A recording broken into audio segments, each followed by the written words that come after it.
Paranormal sur le vif. En Géorgie, ces triplés voient-elles un fantôme dans leur chambre?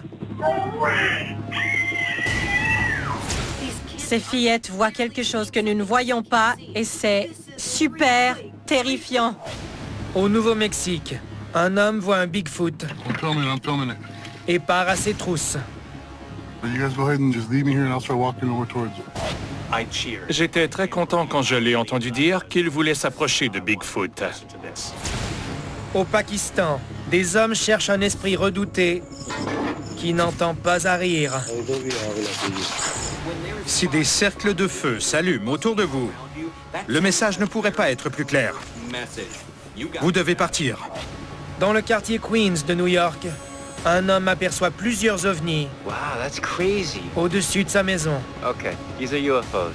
J'étais médusé et étonné, mais c'était génial. Et d'autres images paranormales qu'il faudra voir C'est muy extraño. pour y croire.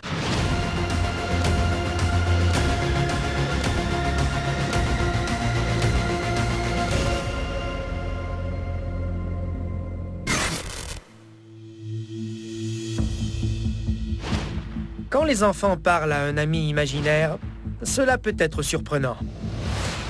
Après tout, il n'y a personne près d'eux.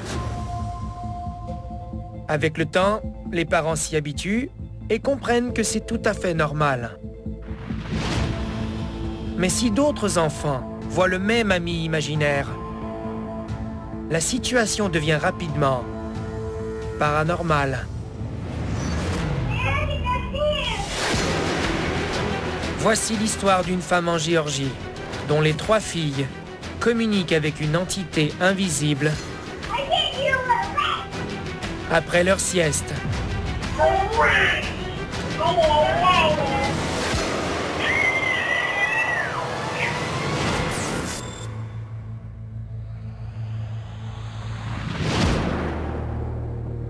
Le 26 janvier 2021, à Lawrenceville, en Géorgie. Caitlin Nichols vient de coucher ses triplés, Hayes, Millie et Presley, pour la sieste de l'après-midi. Peu de temps après, Caitlin entend les filles qui s'amusent dans leur chambre. Ce qui n'est pas inhabituel.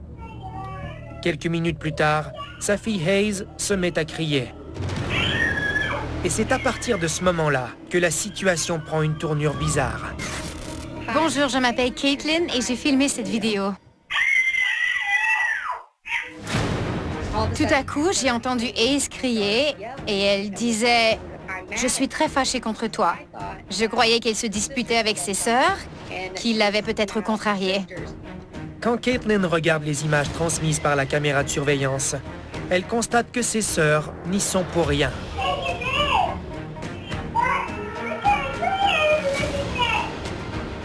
Hayes dit à ses sœurs de s'approcher d'un mur de la chambre pour le voir de plus près. Les filles se mettent alors à bavarder avec quelqu'un ou quelque chose.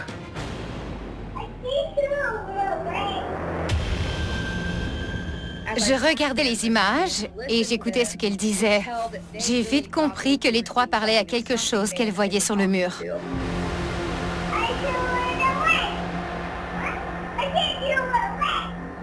Elle continue à lui parler en pointant un endroit précis sur le mur.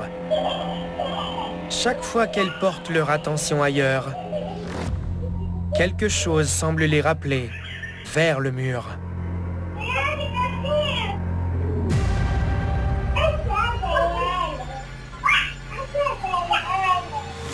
Je leur ai demandé ce qu'elles voyaient et elles m'ont répondu un lion.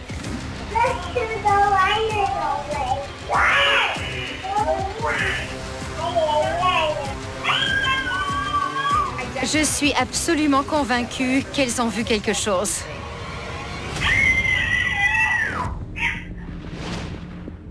À un certain moment, la caméra se déplace vers le haut. Mais il n'y a rien. Alors, que se passe-t-il dans cette chambre? Ces fillettes voient quelque chose que nous ne voyons pas. Elles lui parlent, le sermonnent et se cachent de cette chose. C'est vraiment effrayant. Elles regardent toutes dans la même direction et réagissent de la même façon au même moment à tout ce qui se passe dans la chambre. C'est difficile de croire qu'elles inventent tout ça au fur et à mesure.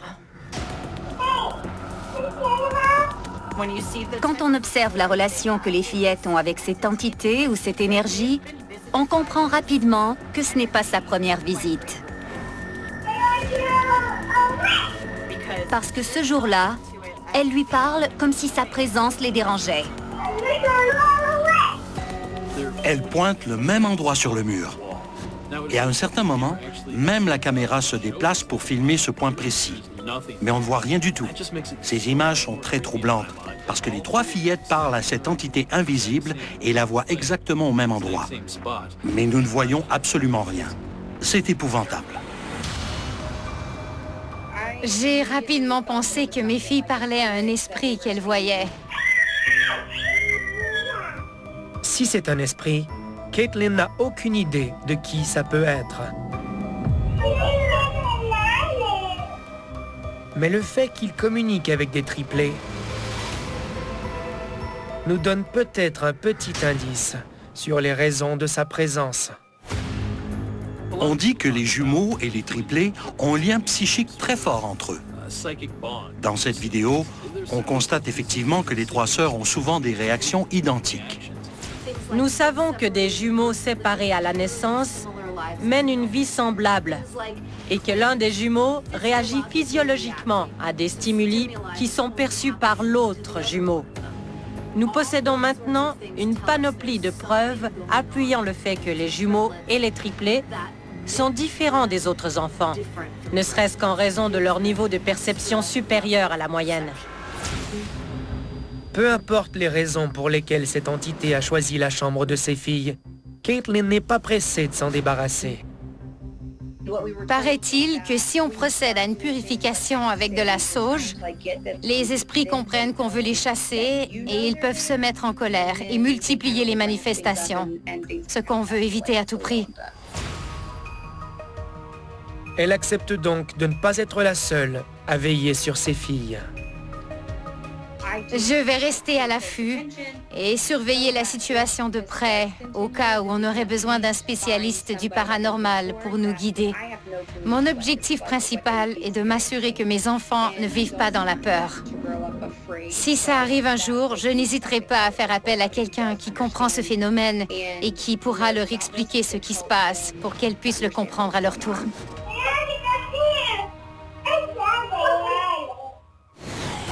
À venir, un homme voit un Sasquatch au Nouveau-Mexique et le traque. Je me suis mis à chercher le Bigfoot. J'ai été témoin d'un accident mortel. J'aurais aimé ça crier, j'aurais aimé ça dire quelque chose. Les enquêteurs l'avaient déjà jugé coupable sans même savoir. Tragédie involontaire, vendredi 20h, à Canal D. Bigfoot est une créature qualifiée d'insaisissable. Alors si vous l'apercevez quelque part et que vous croyez pouvoir le filmer, ça vaut la peine de tout laisser tomber pour le talonner. Et c'est exactement ce qu'un homme a décidé de faire au Nouveau-Mexique.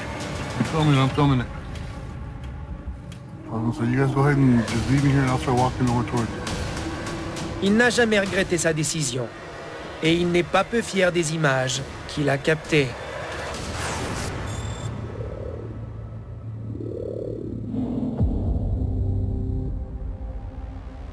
Nous sommes en 2016, à Farmington, au Nouveau-Mexique.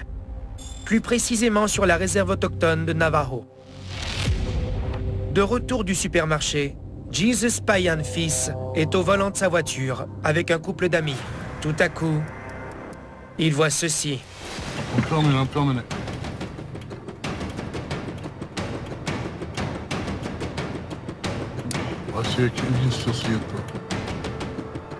L'avez-vous vu? Regardons les images de plus près. Une grande silhouette bipède et noire marche tranquillement au loin, avant de disparaître derrière des buissons. Jesus est persuadé d'avoir vu Bigfoot. Bonjour, je m'appelle Jesus Payanfis et j'ai filmé cette vidéo. Je revenais du supermarché avec mon ami et sa femme et tout à coup, elle s'est exclamée « Regardez, il y a un Bigfoot là-bas !» J'ai regardé à ma droite et elle avait raison, un Bigfoot marchait au loin. J'ai immobilisé ma voiture en bordure de la route et je l'ai filmé avec mon téléphone. Sur les images captées avec mon téléphone, on dirait qu'il est à des kilomètres de distance. Mais je le voyais assez bien. Il était costaud et très grand. Ce n'était pas une personne qui portait un pantalon et un chandail noir. Je filmais vraiment un Bigfoot. Sa tête avait une forme conique, comme c'est le cas pour plusieurs primates, en raison de ce qu'on appelle la crête sagittale, qui est très prononcée chez les gorilles notamment. J'ai également remarqué sa démarche, qui est spécifique au Sasquatch et qui n'a rien à voir avec la démarche d'un être humain. J'étais fébrile en le filmant. Cette vidéo est extrêmement convaincante. Elle nous montre une créature costaude et bipède qui ressemble à un hominidé couvert d'une fourrure foncée et qui marche nonchalamment. Si c'était une personne qui marchait au loin, on serait en mesure de distinguer son visage ou ses vêtements.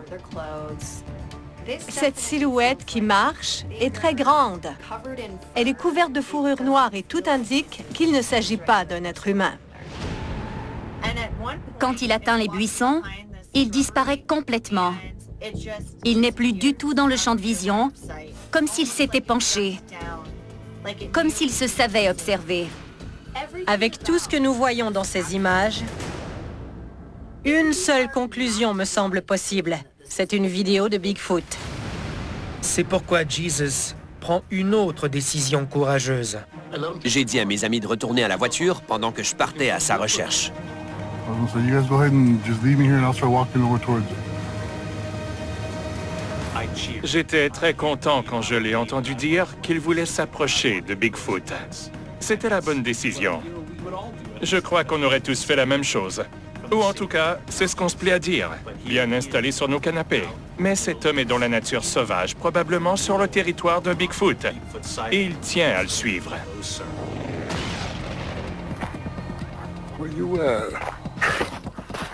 Jesus trouve rapidement une autre preuve de la présence d'un Bigfoot.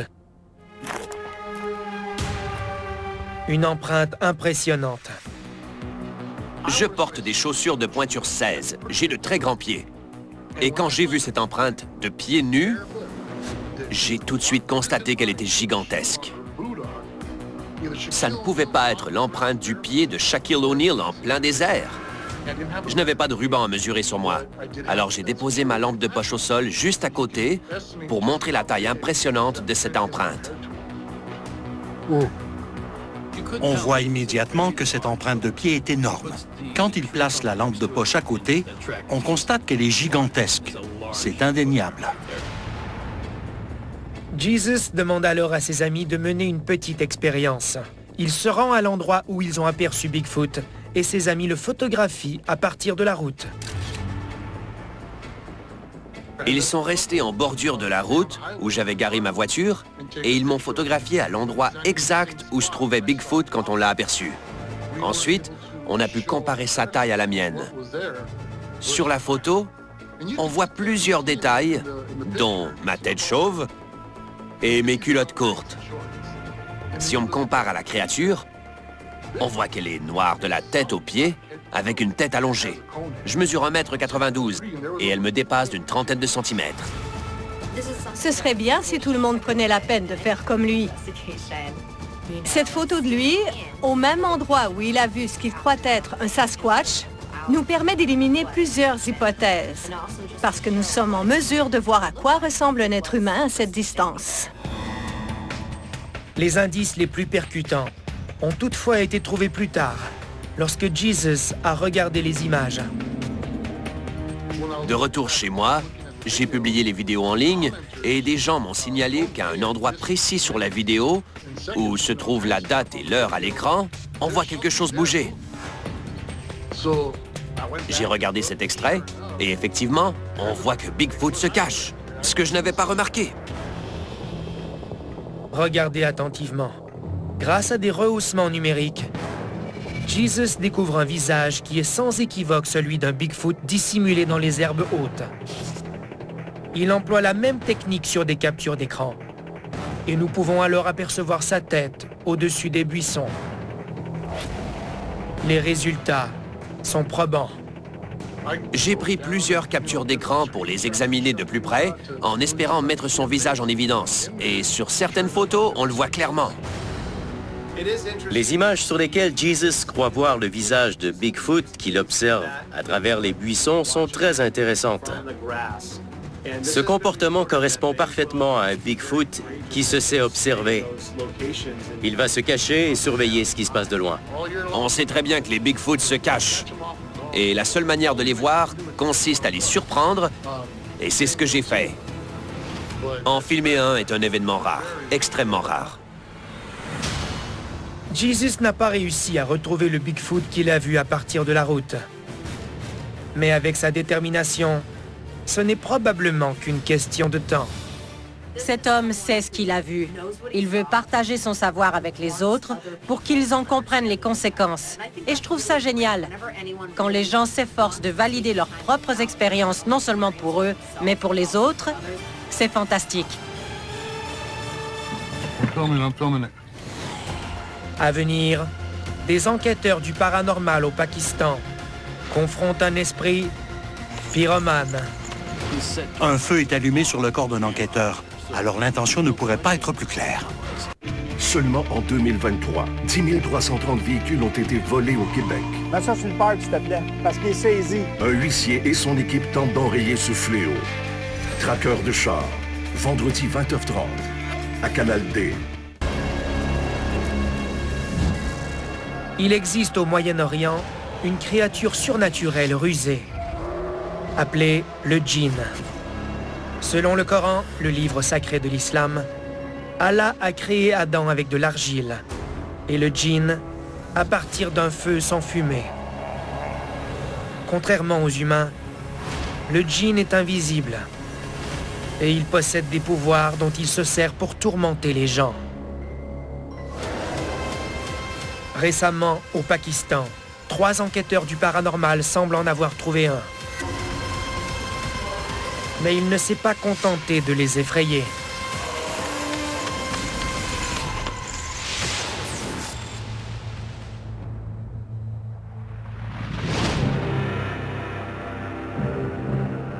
Au printemps 2020, dans la province Pendjab, au Pakistan.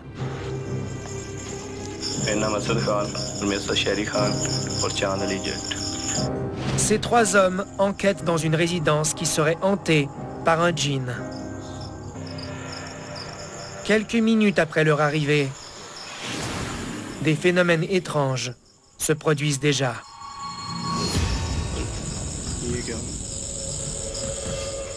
Avez-vous vu? Gardez l'œil sur le sac en plastique suspendu dans l'embrasure de la porte. Il bouge tout seul.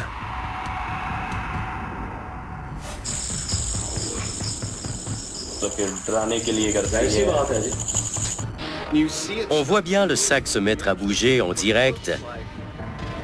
Et juste derrière lui, il me semble voir des doigts noirs qui tentent de le décrocher pour le faire tomber au sol. Quand l'homme s'approche de la porte avec sa caméra, on comprend qu'il n'y a rien ni personne derrière la porte, ni dans la pièce qui aurait pu faire ça. J'en ai eu le souffle coupé. Qui fait bouger ce sac en plastique? Chand, Sherry et Assad entrent dans la pièce pour s'assurer qu'il n'y a personne. La pièce est vide, mais d'autres phénomènes se produisent. Une tige en bois roule devant eux. 2 fois. Pendant que les hommes continuent à explorer la maison, d'autres petits objets s'animent et se déplacent.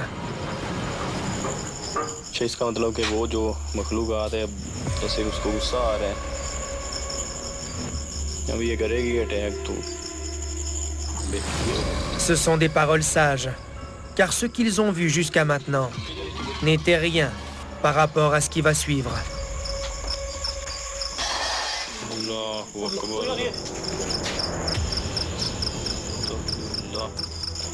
Soudainement, un feu s'allume tout seul, suivi de 3 cercles de feu autour des hommes.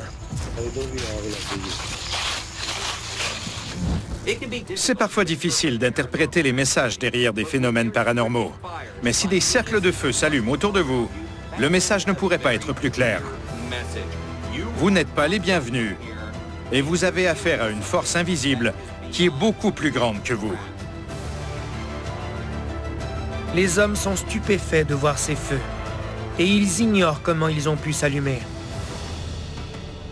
Mais les caméras qu'ils ont installées plus tôt dans la maison leur fournissent des indices terrifiants. Regardez attentivement le ventilateur qui se met en marche, au même moment où les feux sont allumés à l'extérieur. Mais ce n'est pas tout. Le plus effrayant reste à venir. Observez bien le cadre de la porte. L'avez-vous vu? Une caméra a capté une entité qui surveille les hommes secrètement. Est-ce possible que ce soit un djinn? Je vois dans cet extrait une petite partie d'un visage creux et très pâle. L'image est floue et le visage est à peine visible à l'œil nu. Mais il est là. Cette énergie a peut-être besoin de se manifester physiquement dans notre réalité pour être capable de manipuler des objets. Ces manifestations physiques peuvent se présenter sous différentes formes. Pendant que les hommes se demandent s'ils doivent rester ou partir, le pantalon d'Assad prend feu. Ces images nous montrent qu'un feu est allumé délibérément sur le corps de cet homme. Alors l'intention ne pourrait pas être plus claire. Si c'est réellement un djinn ou un démon qui hante cette propriété, ses comportements correspondent parfaitement à la légende telle qu'on la connaît. C'est-à-dire qu'il agit malicieusement envers les êtres vivants. Le djinn est peut-être fâché d'avoir de la compagnie, et il a mis le feu sur l'enquêteur pour le chasser de là.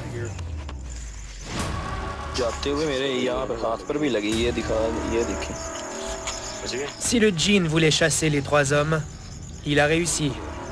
Après le feu sur le pantalon d'Assad, les 3 hommes quittent les lieux. Heureusement, personne n'a subi de blessures graves ou permanentes. En tout cas, à notre connaissance. En Asie du Sud-Est, les diverses religions sont ancrées profondément dans la culture. Chaque groupe religieux a sa propre façon de vénérer différents dieux et êtres spirituels, à travers toutes sortes de cérémonies et de rituels. Une coutume fréquente pour les fidèles consiste à laisser des offrandes sur un autel afin de glorifier et d'honorer leurs ancêtres. Ils croient qu'un esprit ou un dieu saura reconnaître et apprécier le geste. Récemment, la caméra d'un homme à Singapour a filmé ce qui ressemble à une entité qui admire ses offrandes.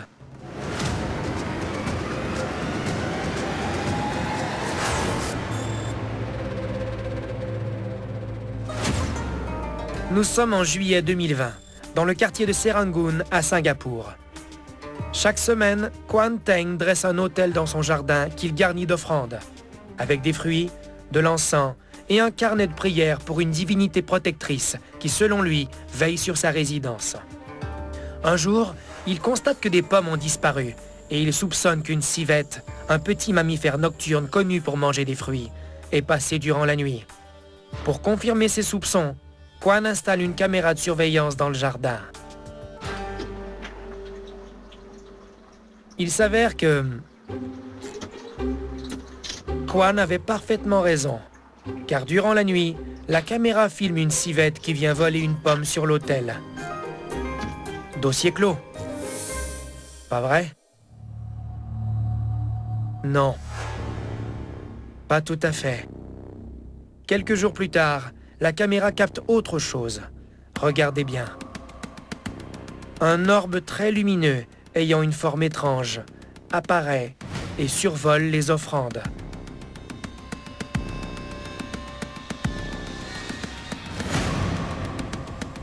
Puis, il file à toute allure. La première fois que j'ai regardé cette vidéo, j'ai eu la chair de poule. Faire des offrandes de nourriture, qu'elles soient pour des divinités ou les esprits de nos ancêtres, est une coutume très répandue dans les cultures orientales. Quand j'ai vu l'orbe flotter au-dessus de l'autel, ça m'a ému parce qu'il semble prendre connaissance de ce que l'homme a placé sur l'autel pour lui. Il admire les offrandes un moment, comme s'il les acceptait, puis il s'en va. Ces images sont fascinantes. On voit un orbe blanc et lumineux juste au-dessus des offrandes. Il me semble métamorphe et on peut presque distinguer des petits bras qui tentent de toucher ce qui se trouve sur l'autel. Puis, peut-être en s'apercevant qu'il est observé, l'orbe fuit à la vitesse de l'éclair. Ce qui sous-entend qu'il est muni d'une intelligence et d'une intention. Alors, cet orbe peut-il être l'entité à qui les offrandes étaient destinées? Ou est-ce un tout autre phénomène? Je n'appellerais pas ça un orbe, mais plutôt une forme d'énergie surnaturelle qui va se manifester d'une seconde à l'autre. Elle se dandine et se tortille comme si elle allait bientôt sortir de sa coquille.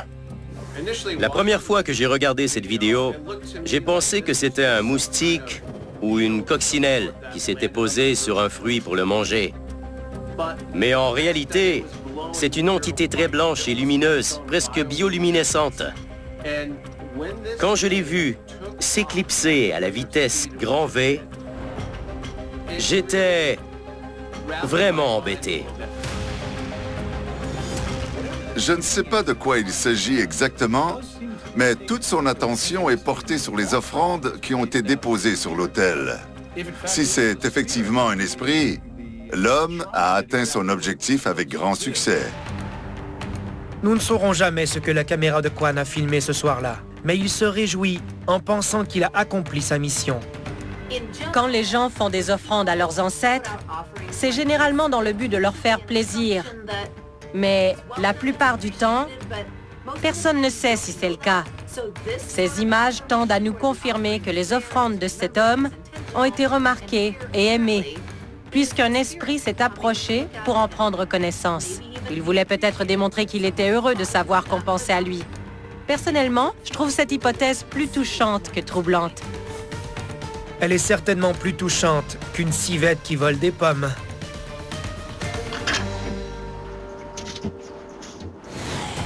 À venir, plusieurs ovnis troublent une fête dans le Queens, à New York. Wow, that's crazy. Les lumières étaient coordonnées, comme dans une danse. These are UFOs. Ça relève, ça prend de l'adaptation. La marge d'erreur, on n'en a pas. Ah ouais, voilà, ah ouais, ah ouais. Mes amis ils disent là, que je suis comme une toilette, je suis indispensable. Vite Chantier, nouvelle génération, lundi 19h30 à Canal D. Que vous croyiez ou non aux manifestations surnaturelles peut faire la différence entre voir un phénomène extraordinaire ou le rater complètement. Parce que si vous y croyez, tout est possible. Si toutefois vous n'y croyez pas, vos options sont limitées. C'est pourquoi, lorsque plusieurs lumières étranges sont apparues dans le ciel new-yorkais, Whoa, look at that. Whoa. un croyant et sa famille What the hell is that? ont vite compris qu'ils étaient témoins d'un événement unique. Wow, that's crazy. Avec raison. These are UFOs.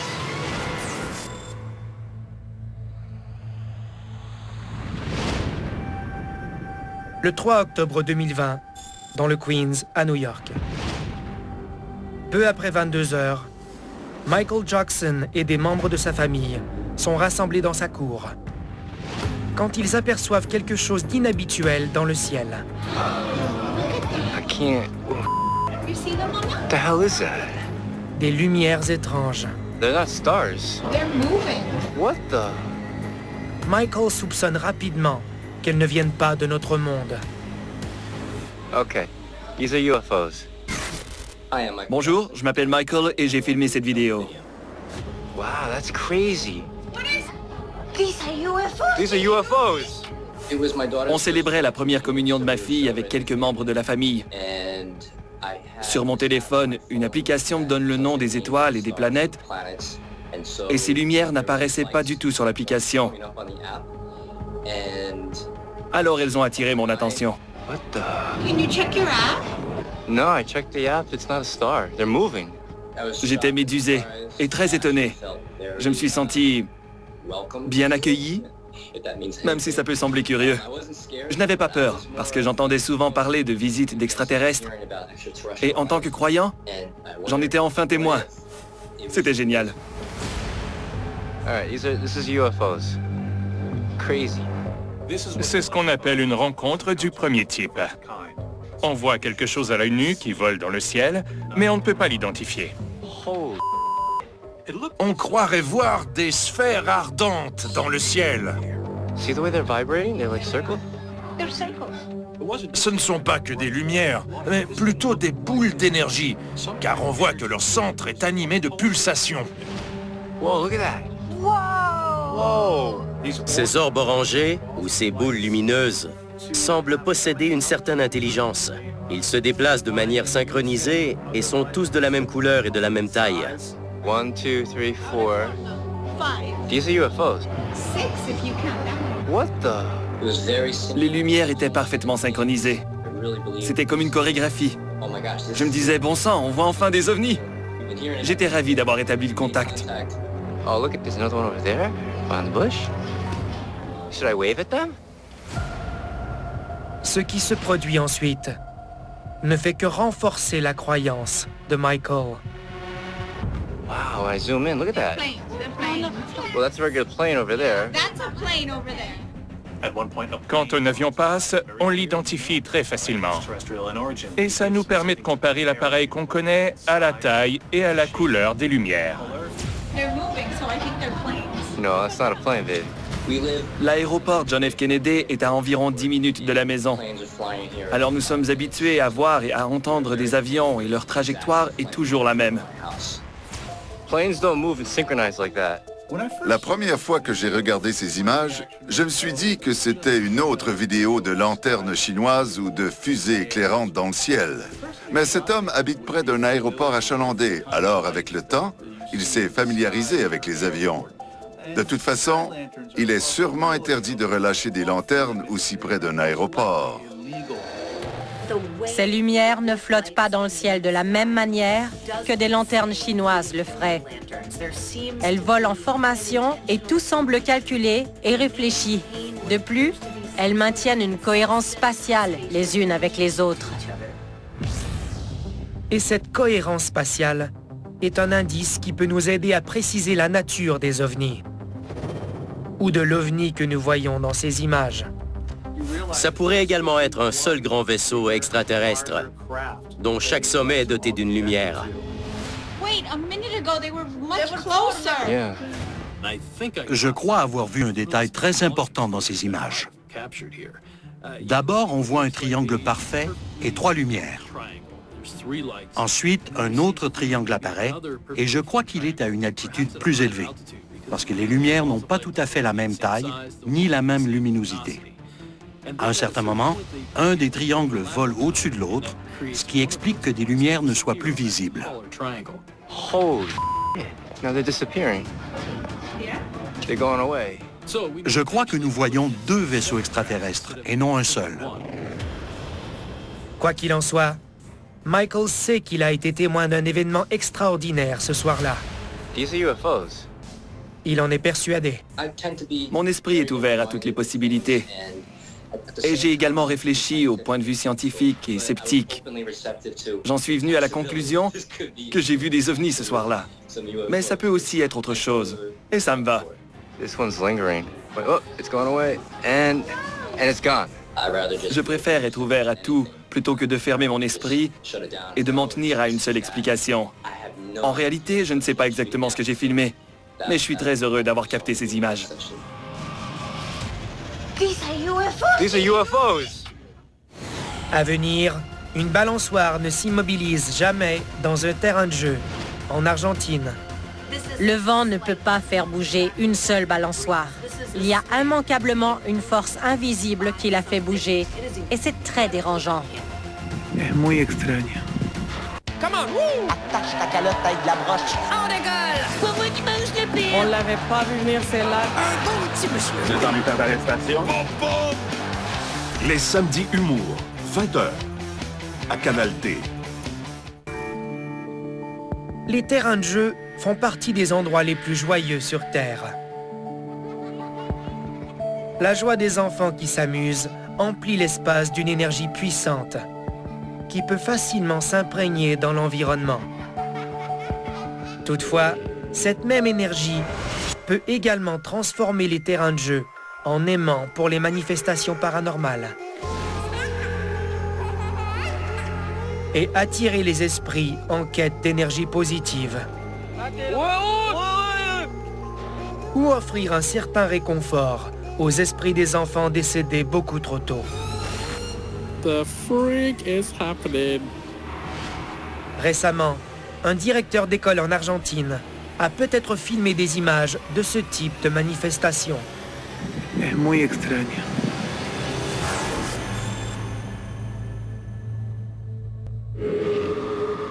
Nous sommes en novembre 2019, à Buenos Aires, en Argentine. Il est 7 heures, le soleil n'est pas encore levé, et le directeur d'école Cristian Juarez Giovanelli se rend au travail à pied. Ce matin-là, il décide de traverser le terrain de jeu situé à quelques rues de l'école, parce que ses élèves ne cessent de lui répéter qu'il est hanté. Dès qu'il arrive, il comprend les propos des jeunes. Pensé que era algo llamativo por parte de los alumnos. Pensé incluso que era un chiste de mal gusto. Y vemos que esa hamaca se está moviendo sola. Esto es completamente sorprendente porque la hamaca que está al lado no se mueve. Christian est perplexe. Seule la balançoire du milieu s'agite sans jamais s'arrêter, tout le temps qu'il reste sur place. Ya ahora son las 7:23 y vemos que esta hamaca siempre se mueve sola. Es muy extraño. Très étrange, en effet. Cette vidéo est très éloquente. D'abord, on comprend que l'homme qui filme fait partie des sceptiques. Il ne croyait pas les élèves. Il est allé vérifier leur dire, et voilà ce qu'il voit. Le vent ne peut pas faire bouger une seule balançoire. Il y a bel et bien une force invisible qui la fait bouger, puisque toutes les autres sont immobiles. Et c'est très dérangeant. Esto que al parecer puede llegar a considerarse muy extraño, no tiene una explicación lógica. Cette balançoire ne devrait pas s'agiter ainsi. S'il y avait du vent ou encore une vibration sismique, les deux autres balançoires bougeraient aussi. Peut-être pas à la même vitesse, au même rythme ou à la même hauteur, mais elles ne seraient pas immobiles comme c'est le cas dans ces images. C'est mystérieux. C'est impressionnant de constater que la balançoire bouge pendant tout le temps que l'homme la filme. Ya ahora son las 7:23 y vemos que esta hamaca siempre se mueve sola. Ce n'est pas la première vidéo de balançoire en mouvement que nous voyons, mais généralement elles ralentissent jusqu'à s'immobiliser. Celle-ci ne ralentit pas, elle garde toujours le même rythme. Il y a un détail important dans cette affaire de terrain de jeu hanté. L'action se déroule avant le lever du soleil et je sais par expérience que les phénomènes paranormaux se produisent beaucoup plus fréquemment à partir de 3 heures du matin jusqu'à l'aube. Si cette balançoire est occupée par un esprit, à qui peut-il appartenir? Les terrains de jeu sont habituellement des endroits où il y a énormément d'action, de vie, de bruit et de mouvement. C'est plausible de penser qu'un esprit y soit attiré en raison de toute cette énergie qui est présente et dont il peut se nourrir. Quand on y pense, c'est une source d'énergie inépuisable. On peut également supposer qu'un enfant qui aimait se rendre à ce terrain de jeu pour se balancer est décédé et que son esprit continue d'aller s'amuser dans les jeux qu'il aimait tant quand il était vivant. Ou y a-t-il quelque chose qui se passe au plus profond de la Terre à cet endroit précis? Une sorte de portail ou d'interférence géomagnétique qui transforme cette balançoire en pendule? Si c'est le cas, je sais que les endroits qui ont une attraction ou une résonance géomagnétique puissante peuvent être des vecteurs favorisant les phénomènes paranormaux. No tiene una explicación lógica. Tout est possible. Et si un esprit a décidé de s'amuser pour l'éternité, il a choisi un endroit plutôt agréable. L'idée qu'un fantôme hante un terrain de jeu est presque réjouissante. À mon avis, c'est mieux de s'amuser sur des balançoires que de hanter une prison ou un hôpital abandonné. Es muy extraño. Que faire si vous êtes témoin de phénomènes paranormaux? Voici quelques conseils pour les filmer. Gardez les images captées par vos caméras et regardez-les plusieurs fois. Si vous voyez Bigfoot, n'hésitez pas. Fiez-vous à votre instinct s'il vous dit que vous voyez quelque chose de surnaturel. Et si vous avez la chance d'observer un fantôme, une créature mythique ou un ovni, efforcez-vous d'en capter des images afin d'immortaliser le paranormal sur le vif.